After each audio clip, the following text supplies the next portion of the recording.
На метри от кафе Бразилиера ще посетим най-старата книжарница в Лисабон и официално най-старата действаща книжарница в света – Бертран.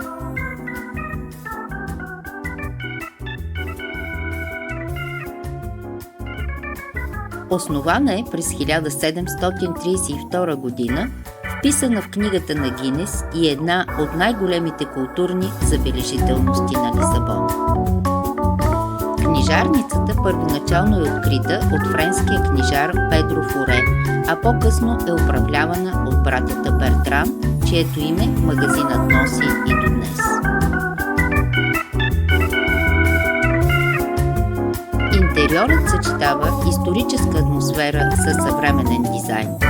Дългите сводести коридори създават усещането за навлизане в литературен лабиринт.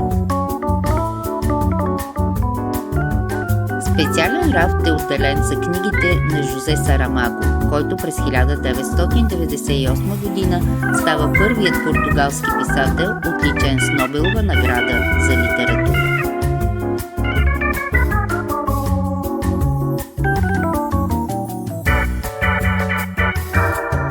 Много известни португалски писатели и интелектуалци са посещавали Бертран през вековете, включително Фернандо Песоа.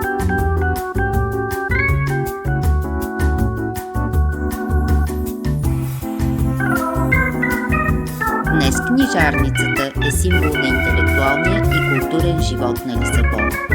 Много пътешественици и туристи я посещават просто, за да се насладят на атмосферата й или да си купят книга със специалния печат, който удостоверява, че е купена от книжарница Бертран, най-старата книжарница в света.